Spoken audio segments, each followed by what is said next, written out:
Hi everyone. So I made it to Sarajevo, and I think this is the most popular square. Earlier today there was a bunch of pigeons behind it, so you'll see it in the pictures. And yeah, you can see there's a mosque here. There's a nice moon. And yeah, not too far away there's another mosque. And yeah, there's another mosque on the other side. There's a lot of mosques, so it really reminds me of Egypt. But yeah, I did 2 tours today, so I have 10 facts to share. So I hope you're ready for facts here, and I'll try to keep this interesting by putting it there.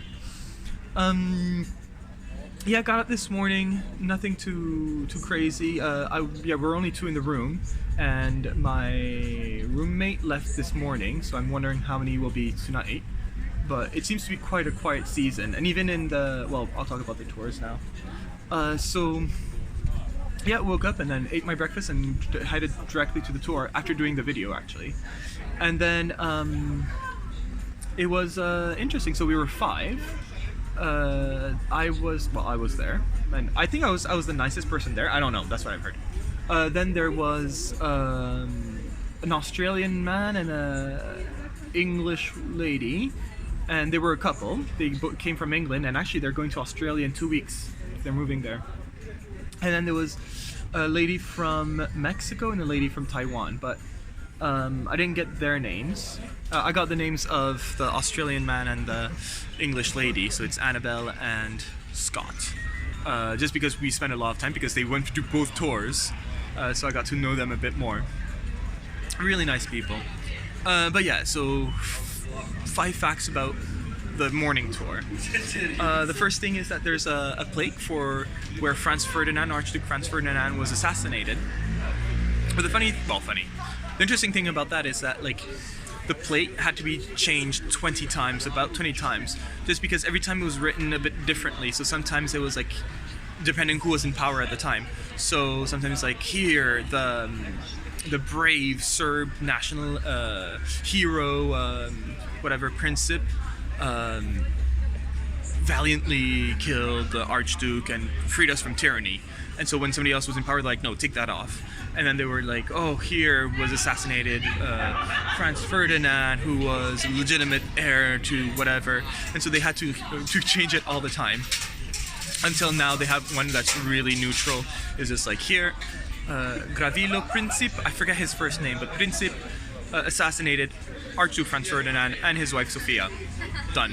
And the date of that it happened, and that's it. And apparently, some of the plates are kept in the museum, and apparently one was offered to Hitler because, I don't know why. So that was kind of cool. So I was at the place where it happened. The next thing, is the House of Spite.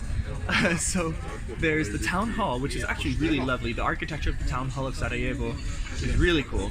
It's apparently got inspired from southern Spain, so where the Moors had a lot of influence on European architecture, so it's a blending of the cultures. And so they based it on that architecture. But before they could build it, they had to get the land. And everybody sold their land to build it, except for this one guy, and he absolutely refused, and he was very, very stubborn. Even the guide said that people from Bosnia are their main qualities are that they're stubborn and they're proud. And he's that guy's a living example. And so he refused to sell it, and then he said, okay, I'll sell it to you under 2 conditions. And I forgot the first one, but the second one is that they would move his whole house across the river. And so they're fine, we'll move it. He's no, but brick by brick, I want the exact same house just across the river. They're fine. So they moved his house, and he was happy. But now on the house it's written the House of Spite. So yeah. So that was interesting. Oh right, I think this might be my favorite fact. So apparently when you serve coffee in Bosnia, there's a couple of things you need to do. So if you have guests over, the first thing is that you need to have 1 more cup than there are people. And you do that in case there's any unexpected guests. So yeah, if somebody comes, you need 1 extra cup. But here's the part that I find hilarious. You need to, so if you're just the first, how do you phrase it? The first cup of coffee you serve is just for small talk. So it's like, how's your family? How's the weather? Let's talk about recent events. Just normal chat. The second cup of coffee, after you drink it, you talk about like really what you want to talk about, like the main point of the conversation. But the third cup of coffee, it's to, like, he told us what it actually literally means, and it was really rude. So it basically means, get out, is a nice way of saying it. And it's because you make a really gross coffee on purpose, and you make it so that people really want to go to the bathroom. So when you're served that third cup of coffee, you know that you're not wanted anymore. Like, time has passed, go back home. And the reason is, so like you make that really gross cup of coffee that makes you want to go to the bathroom because it's rude, or it was rude, to go to the bathroom in somebody else's house. So if you really need to go to the bathroom, you had to say goodbye and go to your house. So it's a way of getting rid of people. So I thought that was rather smart and rather cool. And we should bring it back. The next one is kind of nice. It's for one of the mosques. It was being built, but I can't remember if they ran out of funds or why. But all the different religions just chipped in and decided to help out. So I think they were like, oh, these columns are donated by the Eastern Orthodox faith, and the Catholic faith gave this, and the Jewish people, like, at that point didn't have anything to give. Like, so they're like, well, they couldn't. So I think they give something else instead, something that was, I can't remember now, but anyways, they couldn't. So yeah. And then, oh right, and then during the Second World War, apparently Sarajevo had one of the best survival rates for the Jewish people. And like, again, like, I've seen it really well, that like different religions interact without problem here. Like I said, you have mosques here, but there was a Catholic church, there's a Eastern Orthodox church, and actually there was a bit of a rumble because the Eastern Orthodox church was higher than the mosques, and then they're like, yeah, but there's only one Eastern Orthodox church, or two, I guess. And now, like, there's like 100 odd mosques. Like, they have fewer, but they have taller, like, it's okay. And so everybody just gets along. And during World War II, the Nazis came in and were like taking up all the Jewish people, and so as a community they decided to do something about it. And they actually, so some people like would hide them in their like townhouses, like away from the city, but what the Muslim community said was like, hey, like, if you have any girls, we can take them into our house and we just like put a veil on them and nobody will be none the wiser. Like, nobody's gonna ask like to unveil a lady. Like, that's not a thing. So just let us know. And apparently their survival rate was 46%, which doesn't sound great, but comparatively, like, it's great. It's good, not great. It's good. It's better than a lot of places. So yeah, I thought that was kind of interesting. So those are my 5 facts. And I don't know. And right, so then I went and ate shikinya, I forget what it's called, but it's basically like half a pita stuffed with beef meat, or like a mixture of meats, and then on the side you have raw onion chopped up. And then you can tear a bit of the bread, take a bit of the meat from inside, add the onions to it, and eat it, and it's really good. So I had that, and it was, yeah, delicious. Then I went around, took a couple of pictures. Really nice. Had a good old time. And then I was going to, so 3 o'clock was the second tour, and I had overheard the couple saying that they were going to go. So I was like, oh, we'll be 3. And I asked the guide, like, does it happen, or is there not enough people? He's like, as long as I have 3 people. And so, all right. So then they looked at me and they're like, 1, 2, 3, we're good. So I went to our meeting place, and I was just waiting around. I forget what I was doing. I think just waiting. And Annabelle, so the lady, was just like, hey, we're inside, we're having a beer, come with us. So all right, so I joined them, and they had gotten the guide as well. So there was the guide, me, and Annabelle and Scott just drinking beer, and we're just talking about this, that, and the other. So they're doing a trip by car, and I think they're doing a different route than me. So they were in Kosovo. They were in the Croatian coast. Then then went to not Kosovo. They went to Montenegro, and now passed through to Bosnia, and now they're going to Zagreb. And yeah, and they're moving to Australia in a little bit. And oh right, and Scott had this like really big red beard, so I was like, oh, that could be my future. That could be me in a couple of months. But no, really nice guy, people. So right, and then we started the war. So half an hour later, we started the war tour, or I guess the Siege of Sarajevo tour, which was really depressing. Most of the time. One thing, so in Sarajevo in general, sometimes on the floor you'll get like holes in the ground and like filled with red paint, and the holes were actually made by, so he called them grenades, but yeah, just explosives that were meant to like hurt people, and every time it's covered in red, it means that it actually did kill people. And so like we went to the marketplace, and he was like, oh, this one killed 65 people, and actually the one in the marketplace you could still see the tail end of the bomb. So yeah, it was really sad. But yeah, about everywhere in the city you just walk around and suddenly, oh, you see one, just because there were so many that were dropped, but they only covered the ones in red for the ones that like actually were fatal. I didn't take any pictures just because I didn't think that was proper, but I'm sure if you Google Roses of Sarajevo, you'll get something and you can see what it looks like.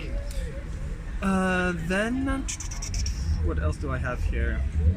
Oh right, so when they were being bombarded, they realized that there was one place that was never going to be bombarded, and it was the synagogues. Just because the Serbs who were doing the bombarding did not dare attack the synagogues, just in case they were seen as anti-Semitic and then seen as like, oh well, you know, have that relation with Nazism. So synagogues were safe places, and actually they distributed food a lot of times from synagogues, because sometimes they just aimed where there was the most people, so a marketplace or a school, or so yeah. But synagogues were, I guess, a safe place. Oh right, this one was, I think, the saddest one. Well, he talked also about the genocide, which on itself was horrible, but I didn't want to talk about it in this video. The one I'm going to talk about is a fountain that was there to sort of commemorate the children that had died during the siege. And so it's a very flat, I took a picture of it. I asked if it was okay, and he said yes, so I took a picture of it.